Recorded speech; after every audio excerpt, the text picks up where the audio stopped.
Ini yang sering kita pakai alasan untuk males ibadah. Nunggu hidayah. Seolah-olah Allah itu tidak memberikan hidayah pada kita. Sudah banyak hidayah yang diberikan oleh Allah pada kita. Dan ini level-levelnya. Level itu berarti ada yang paling tinggi, ada yang paling rendah. Jadi ini jenis-jenisnya hidayah. Level tertingginya hidayah adalah ketika Allah berkomunikasi langsung dengan hambanya dalam keadaan sadar tanpa perantara. Apa mungkin Mbak begitu? Mungkin, tapi ini untuk para nabi. Jadi misalnya ini jenis hidayah tertinggi. Semoga teman-teman tidak ada di sini. Kalau ada berarti sesat sudah. Ngaku tadi nabi baru mesti.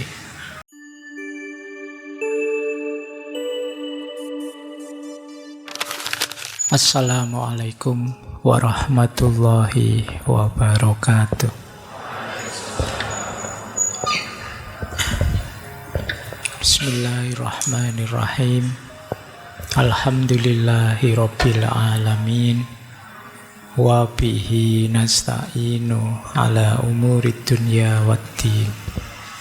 Allahumma sholli wa sallim wa barik ala habibina wa syafi'ina sayyidina wa maulana Muhammadin wa ala alihi wa ashabihi wa man tabi'ahum bi ihsanin ila yaumiddin. Amma ba'du. Bismillah, mari kita lanjutkan lagi ya ngaji filsafat. Bulan ini kita mengambil tema perjalanan menuju Allah. Malam hari ini kita ketemu tokoh ketiga. Beliau Ibnu Qayyim al-Jauziyah. Malam hari ini kita bahas salah satu kitab beliau. Ini sebenarnya kitabnya ya tebal, 400-an halaman. Dan tidak mungkin saya sampaikan semua ya, seperti biasa ini trailer saja, kayak review saja. Sisanya teman-teman dalami sendiri kitab ini ya. Ini kalau istilahnya Ronggo Warsito, ini namanya ipil-ipil kaweruh. Jadi ipil-ipil kaweruh itu nyemil pengetahuan sedikit-sedikit. Nah, karena waktu dan keterbatasan, jadi tidak mungkin kita jelas, kita cemili saja sedikit-sedikit. Siapa tahu teman-teman tertarik untuk mendalaminya. Baik, kita mulai ya. Ipil-ipil kaweruhnya, kita mulai nyemil sedikit-sedikit kitab yang ditulis oleh Ibnu Qayyim ini. Kita awali dari sini. Ini yang sering kita pakai alasan untuk males ibadah. Nunggu hidayah. Seolah-olah Allah itu tidak memberikan hidayah pada kita. Nah, kalau di bagian awal kitab itu sudah banyak hidayah yang diberikan oleh Allah pada kita. Dan ini level-levelnya. Level itu berarti ada yang paling tinggi, ada yang paling rendah. Jadi ini jenis-jenisnya hidayah. Coba kita lihat ya, apa benar Allah itu belum memberikan hidayah pada kita. Level tertingginya hidayah adalah ketika Allah berkomunikasi langsung dengan hambanya dalam keadaan sadar tanpa perantara. Apa mungkin Mbak begitu? Mungkin, tapi ini untuk para nabi. Jadi misalnya Allah berbicara kepada Nabi Musa, wa kallama Musa taklima. Jadi Allah ngobrol, ini aktif ya, Allah bicara, Nabi Musa menjawab. Terus ini aktif, ini jenis hidayah tertinggi. Semoga teman-teman tidak ada di sini. Kalau ada berarti sesat sudah. Ngaku tadi Nabi baru mesti. Ini Nabi tetap. Yang 1, 2, 3 ini Nabi. Yang kedua, wahyu yang diberikan secara khusus pada Nabi. Ini juga jenis hidayah. Hidayah itu kan makna harafiahnya petunjuk. Nah, kalau ini nabinya pasif. Allah memberi, menyampaikan, terus diterima, disebarkan pada umatnya. Beda dengan yang pertama. Kalau yang pertama saling aktif. Ada yang ketiga. Allah mengirim utusan malaikat kepada utusan dari jenis manusia. Ya, utusan dari manusia itu ya Nabi. Menyampaikan wahyu melalui perantara malaikat. Ini jenis hidayah ketiga. Seperti saya bilang, 1, 2, 3 ini Nabi ya. Bukan kita.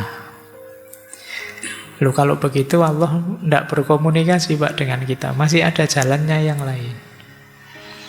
Ada nomor 4 itu bisikan.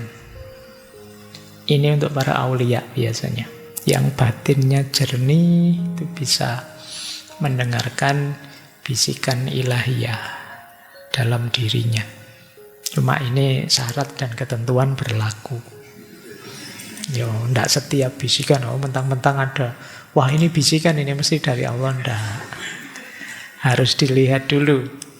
Siapa kalian, kualifikasimu, syarat batinmu, dan lain sebagainya.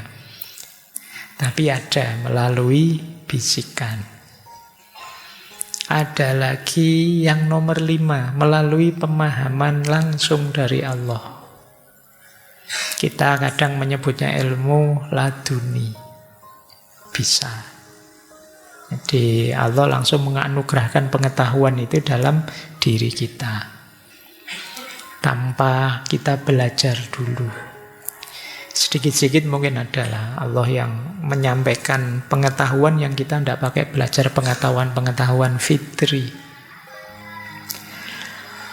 Nah, ada yang melalui ilmu, melalui penjelasan. Nah, kayak kita belajar pada guru, belajar pada kitab. Ini melalui penjelasan, melalui analisis, melalui dalil, melalui bukti. Itu juga hidayah dari Allah. Karena begitu lahir pemahaman itu kan anugerahnya Allah. Ada juga hidayah itu yang melalui penjelasan seperti yang sebelumnya, cuma ini 50-50. Saya belajarnya 50%, terus Allah ridho disambut dengan pertolongannya Allah. Jadi biasanya saya baca buku kayak gini tidak paham-paham. Ini kok tiba-tiba mudah paham ya. Nah, itu kemungkinan jalur ini. Jadi ikhtiar kita 50%, pertolongannya Allah 50%-nya. Nah, ini juga termasuk hidayah dari Allah. Ada lagi melalui simak tadi, pendengaran. Kayak kalian dengerin ngaji atau dengerin ceramah atau dengerin orang ngomong, tiba-tiba tercerahkan. Nah, itu ya anugerahnya Allah. Ini namanya melalui pendengaran, itu juga hidayah.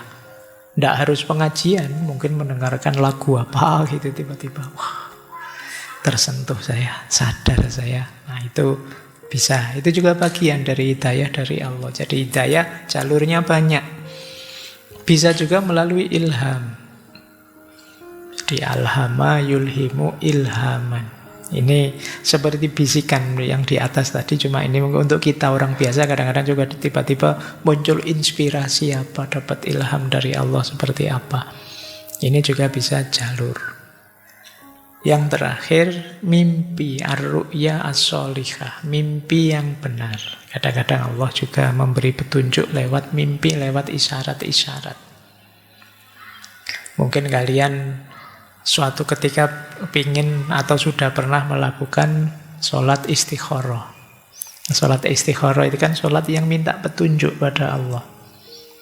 Nah, coba kalian sekali-sekali ya kalau ada keraguan, kebingungan, mungkin milih yang ini apa yang itu ya. Nah, itu istikharah lah. Itu nanti Allah memberi isyarat-isyarat mana yang sebaiknya.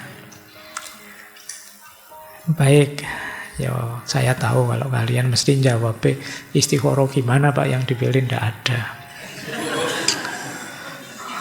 Ya kalau ada, jadi istikharah untuk bingung ya. Jangan istikharah untuk sesuatu yang kalian sudah mantep milih dan sudah baik, pilihanmu sudah tetap sih. Oh, istikharah itu untuk milih, kalau memang sudah mantep ya nawaitu lillahi ta'ala barang baik. Pak saya mau ngaji Pak, ini kira-kira gimana ya, enak ndak ya ngaji apa ndak ya? Tak istikharah dulu ya, ngaji barang baik, ndak usah istikharah, jalan saja sudah. Jadi istikharah itu kalau ada dua kebaikan mungkin yang kalian ragu-ragu, ini apa itu boleh kamu istikharah. Kalau kebaikan dan kejelekan jangan istikharah, pilih yang baik. Jangan mau nikah nanti ini bujangan, ini istrinya orang, yo tetap pilih aja. Kayak gitu jangan istikharah, masalah nanti. Baik, di antara isyarat itu kadang lewat mimpi. Di ar-ru'ya as-sholihah. Baik, ini mungkin untuk menjawab juga ya kalian yang senang beralasan dengan nunggu hidayah. Saya tahu kok Pak, ini baik, itu bagus, tapi kok rasanya belum tergerak. Saya nunggu hidayah saja Pak. Allah sudah sejak dulu memberikanmu hidayah. Wahyu sudah dibukukan dalam bentuk Al-Quran. Kitab-kitab juga banyak.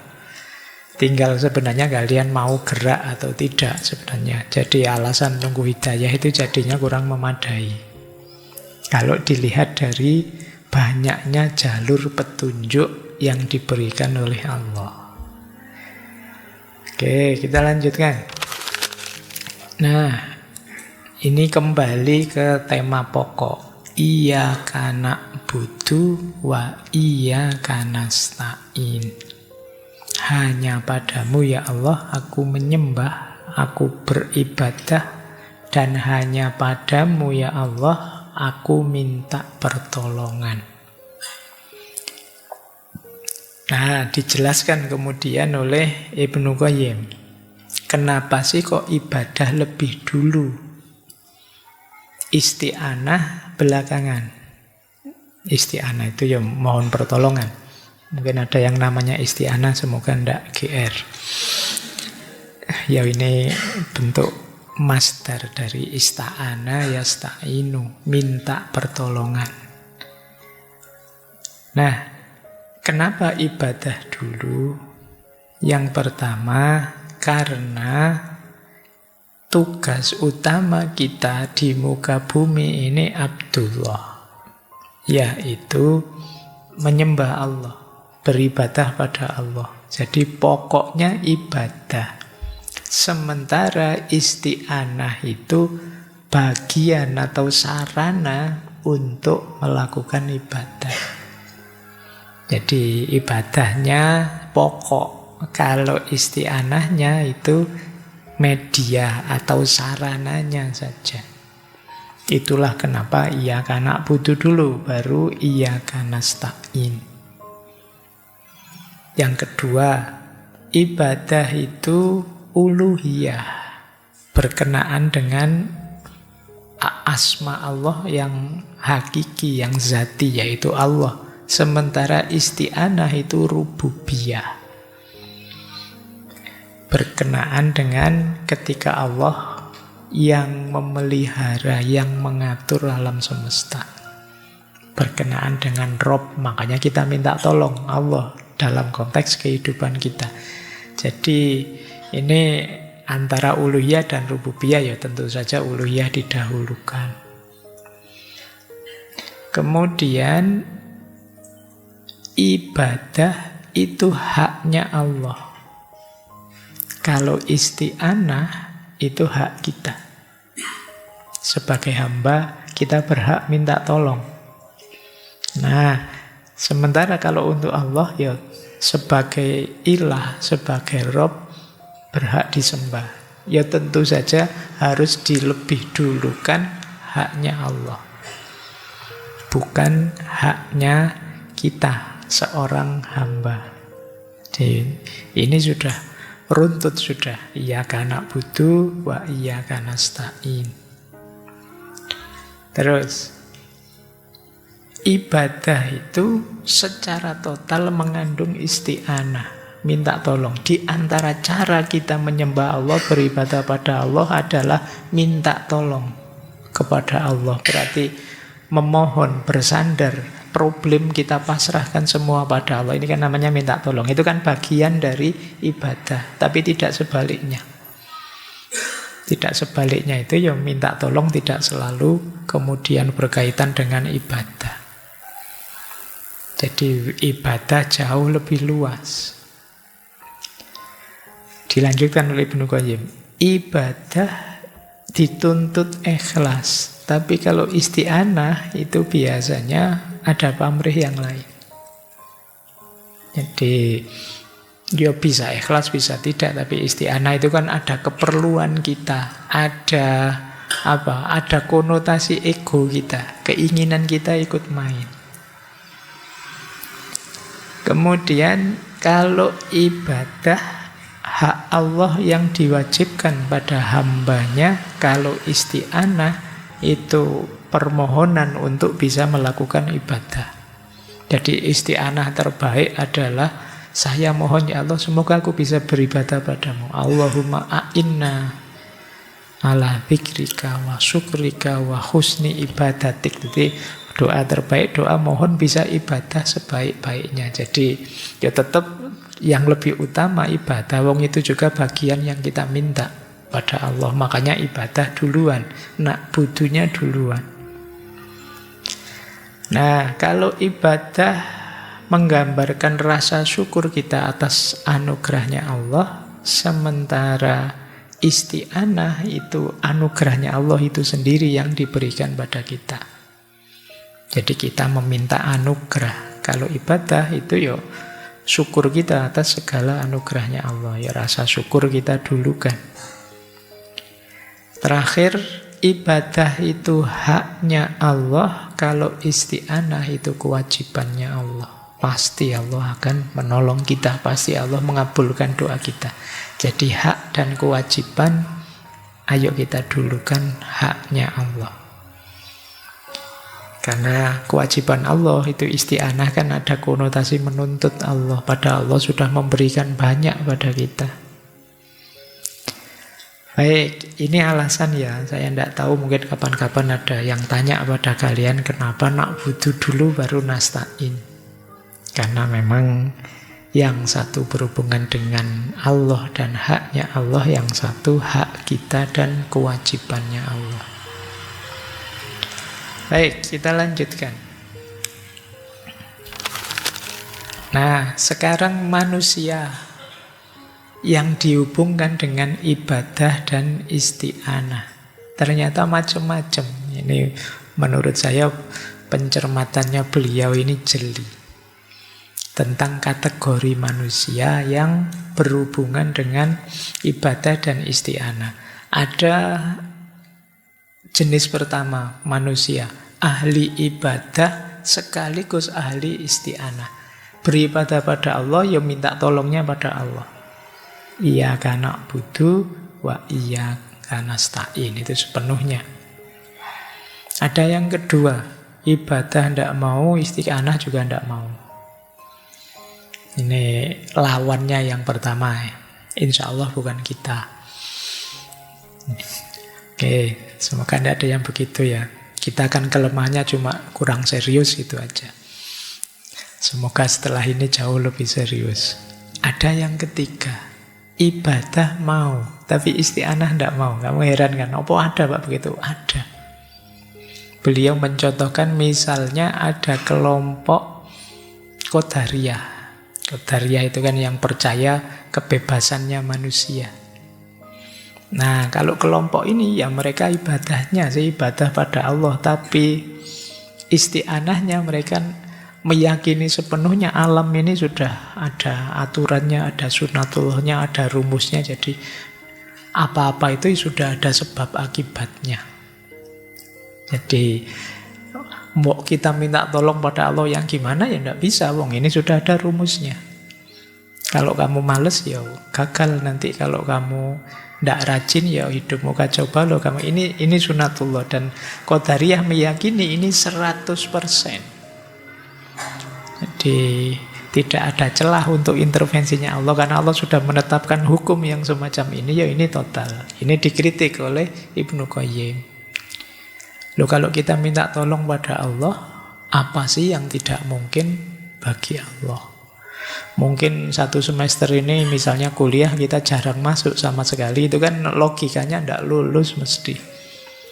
Tapi ya berdoa sajalah, siapa tahu dosenmu pas seneng, hatinya baik, kasihan sama mahasiswa-mahasiswanya, meskipun tidak pernah masuk, kasihlah B misalnya, alhamdulillah lulus. Loh, ini intervensinya Allah, meskipun secara sunatullah mungkin harusnya ya gagal. Oke, kan kalian sering itu meramalkan, kalau begini mesti begitu, ini hancur, Indonesia ini sudah tidak ada harapan, gitu. Loh, kamu lupa punya Allah. Ya minta tolonglah pada Allah. Katanya iyyaka nasta'in, hanya pada Allah minta pertolongan. Kok bahasamu pesimis begitu? Nah, ini mirip orang Qadariyah tadi yang dikritik oleh Ibnu Qayyim. Hidup kok sepenuhnya didasarkan pada sebab akibat. Kalau sebabnya begini pasti begitu. Allah dengan qadarnya bisa saja intervensi. Yang tidak masuk akal bisa saja terjadi. Makanya tidak perlu putus asa. Termasuk dalam sepak bola. Insya Allah bisa. Baik, biar kamu senang. Terus ada yang keempat. Ini kalau isti'anah semangatnya luar biasa, tapi ibadahnya males. Kalau pas ada butuhnya, wah semangat berdoa, mesti direwangi poso, tahajud dan lain sebagainya. Begitu terpenuhi keinginannya, selesai sudah. Ini golongan keempat. Jadi kalau pas ada butuhnya saja mendekat pada Allah. Tapi begitu kebutuhannya terpenuhi, ya sudah. Jadi Allah hanya jadi ATM kita sebagai tambal butuh kita. Nah, dikritik oleh Ibnu Qayyim. Golongan yang isti'anahnya penuh tapi tidak mengamalkan apa yang dicintai dan diridhoi oleh Allah. Baik. Nah, teman-teman silahkan bermuhasabah, saya ada di mana dari kategori-kategori ini. Semoga kita ada di yang nomor 1, yang paling tinggi. Yo ahli ibadah, yo isti'anah kepada Allah. Kita lanjutkan. Nah, kalau ibadah dasarnya 2. Kepada Allah ikhlas, kepada Rasulullah meneladani, mengikuti. Nah, ini lagi-lagi bikin kategori beliau. Pokoknya malam hari ini kita mau muhasabah ya. Kita ada di mana? Nah, orang yang mau beribadah ada 4 kategori. Ikhlas karena Allah, mengikuti Rasulullah, ini yang terbaik. Ada yang kedua, tidak ikhlas ya tidak patuh, tidak meneladani Rasulullah, ini yang paling jelek. Nah, yang ketiga, orang yang ikhlas karena Allah tapi tidak mengikuti sunnah Rasulullah. Ini ngarang-ngarang sendiri. Jadi enaknya sama Allah itu kayak gimana ya? Itu ngarang-ngarang sendiri, kata oleh Ibnu Qayyim disebut bid'ah. Hatinya ikhlas lillahi ta'ala tapi kurang meneladani Rasulullah. Ada lagi yang keempat. ya ibadah, ya mengikuti Rasulullah, tapi tidak ikhlas karena Allah. Tujuannya masih banyak macam-macam. Pamrihnya masih banyak. Ini juga problem. Jadi yang sama sekali tidak masalah itu yang kategori pertama. Ikhlas karena Allah, mengikuti Rasulullah. Yang kedua paling negatif. Yang ketiga dan keempat setara. Negatifnya 50%. Baik. Ini beliau pinter kalau bikin kategori-kategori begini ya. Ini ciri-ciri ulama zaman dulu. Muhasabahnya kuat. Kalau kita kan biasanya lebih menganggap diri kita, pokoknya saya baik-baik saja Pak, gitu aja. Kamu tidak pernah memikirkan dirimu secara dalam. Kita merasa baik saja, dan yang jelek itu orang lain. Khususnya orang lain yang sering kita komentari. Kalau konteksnya medsos. Jadi kita merasa bersih, terus kita merasa suci, kita merasa baik terus. Dan orang lain jauh lebih jelek dari kita. Ini ciri-ciri orang yang kurang muhasabah. Kita lanjutkan. Nah, masih di iyyaka na'budu wa iyyaka nasta'in. Ini macam-macam pandangannya orang tentang ibadah yang paling utama itu apa. Jadi Ibnu Qayyim mengkategori, meranking. Ada macam-macam ternyata pandangannya orang beribadah, termasuk para sufi tadi, termasuk beberapa yang dikritik oleh beliau. Ada yang mendefinisikan ibadah itu secara terbatas, ada yang mendefinisikan ibadah itu luas. Yang pertama, kata Ibnu Qayyim, ada orang yang beribadahnya rajin, tekun, luar biasa, tapi jahat pada dirinya sendiri. Semena-mena pada dirinya sendiri. Ini negatif, kata Ibnu Qayyim. Kan ada orang itu pokoknya hidup demi agama saja, demi ibadah saja. Tidak memperhatikan duniawinya, amanat tanggung jawab keduniaannya. Menyiksa dirinya, tirakat berlebihan. Nah, ini menyiksa diri. Karena kalau teman-teman belajar mistisisme, tradisi-tradisi mistik itu ada beberapa aliran yang istilahnya aliran purgatif. Aliran purgatif itu penyucian diri dengan cara antara lain menyiksa diri. Jadi bagaimana caranya tubuh ini dilemahkan biar jiwanya kuat. Jadi ada pandangan hidup ini jasmani rohani. Kalau ingin rohani kuat, jasmani harus dilemahkan. Karena kalau jasmani kuat, rohani mesti kalah. Nah, pandangan ini terus melahirkan aliran yang punya kecenderungan menyiksa diri. Dan memang nyari jalan susah. Dan ini kalau zaman Nabi kan dikritik. Zaman Nabi itu ada sahabat yang nazar, ada yang nazar begini. Saya kalau malam tidak akan tidur, mau sholat malam terus. Ada sahabat lain nazar, saya mau puasa terus tiap hari. Tidak ada hari tanpa puasa. Bahkan yang terakhir bilang, saya mau mempersembahkan hidupku untuk agama saja. Saya tidak akan menikah. Ini berat ini nazar-nazarnya ya. Tapi terus malah dikritik oleh Nabi. Jadi Nabi bersabda, aku ini Nabi. Tapi aku tidur ya aku bangun. Iya sholat malam, tapi ya ada tidurnya dong. Kan tubuh ini ada haknya untuk tidur. Jadi ini masih mending loh ya. Melekan untuk sholat malam saja dilarang oleh Nabi. Apalagi kamu melekan nongkrong, rokok. Melekan yang tidak jelas maunya itu ya pasti tidak boleh.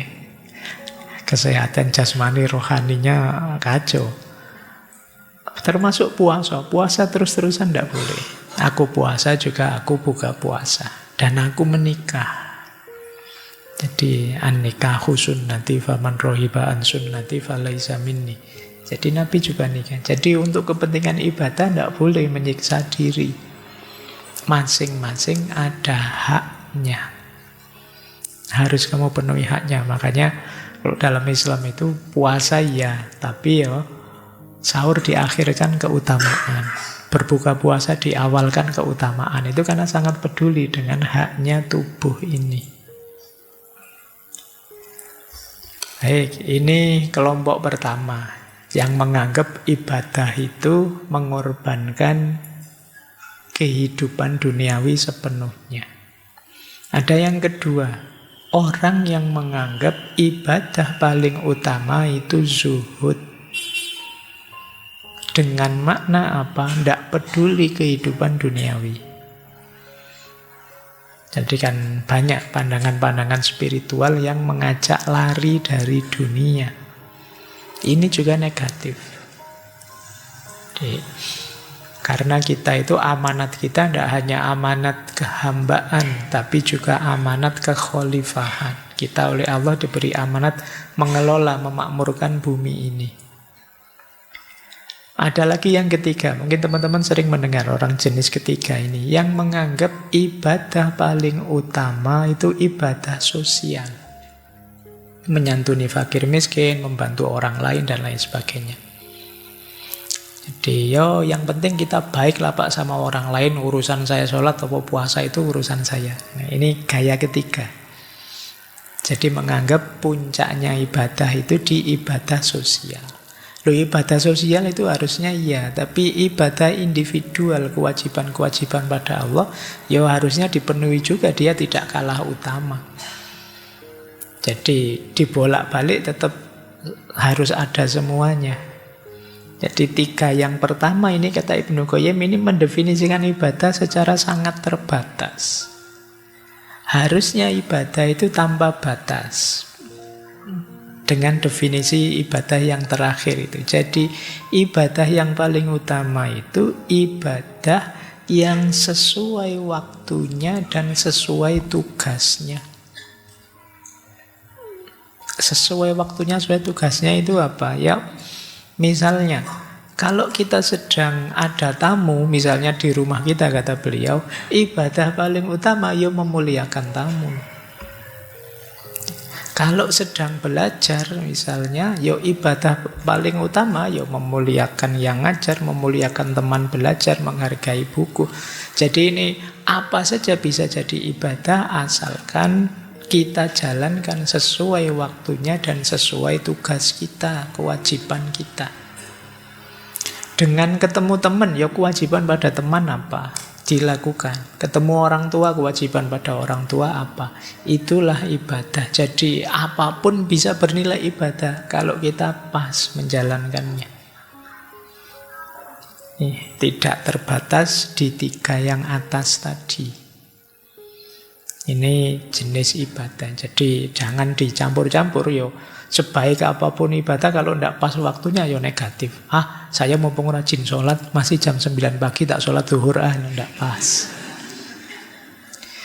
Saya kuat kok Pak puasa meskipun Ramadan kurang 2 bulan saya mulai sekarang nama itu puasa Ramadan tidak pas. Jadi pas waktunya dan sesuai dengan tugas dan amanat kita. Ini ibadah yang paling utama. Jadi jangan dicampur-campur. Kadang-kadang kita nyampur-nyampur, tidak ngerti waktunya. Ini sedang bergurau, menyenangkan hati teman. Kalau ini sedang dakwah, nonton. Itu kalau kecampur jadi kacau. Temannya sedang guyon, asik, tiba-tiba kamu mendakwahi mereka. Ya tidak nyambung. Ngerti konteks, ngerti situasi. Nah, ini utama.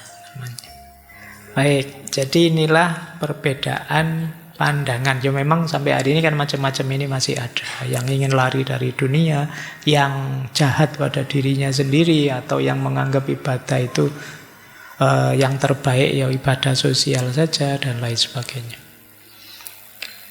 Oke, ini pengantar tentang iyyaka na'budu wa iyyaka nasta'in. Ini di bagian kitab yang awal. Setelah itu baru masuk manazil yang banyak sekali tadi. Kata beliau begini, tugas iyyaka na'budu dibebankan kepada hati terlebih dahulu sebelum dibebankan kepada anggota tubuh. Jika ingin tugas ini diabaikan, jika tugas-tugas ini diabaikan, maka yang muncul adalah kebalikannya. Maksudnya apa? Kita itu kan dapat amanat ibadah tadi ya. Mungkin ada sholatnya, ada puasanya, ada baik pada orang lain, dan lain sebagainya. Ini kan ibadah itu ada lahiriahnya. Tapi sebelum menjalankan aspek lahiriahnya, ayo kita bereskan batin kita dulu. Ini sering saya jelaskan ya. Batin ini, hati ini wadahnya. Wadahnya ilmu, wadahnya amal, itu kan diri kita ini. Maka wadahnya harus beres dulu. Kalau wadahnya tidak beres, isinya bisa kacau. Gelas ini minuman misalnya, kan harus beres dulu. Tidak boleh bocor, tidak boleh kotor, tidak boleh ada racunnya. Baru kalian boleh minum. Bismillah.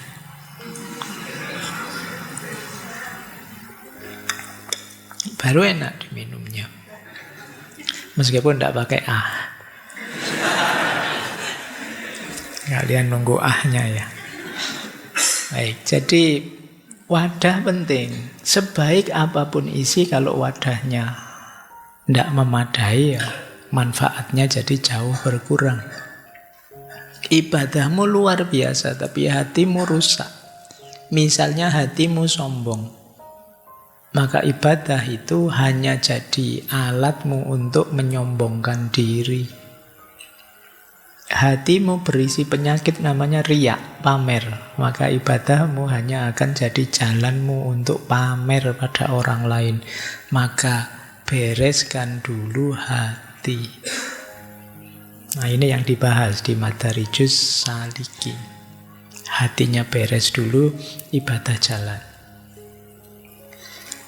Iyyaka na'budu dibebankan kepada hati terlebih dahulu sebelum dibebankan kepada anggota tubuh.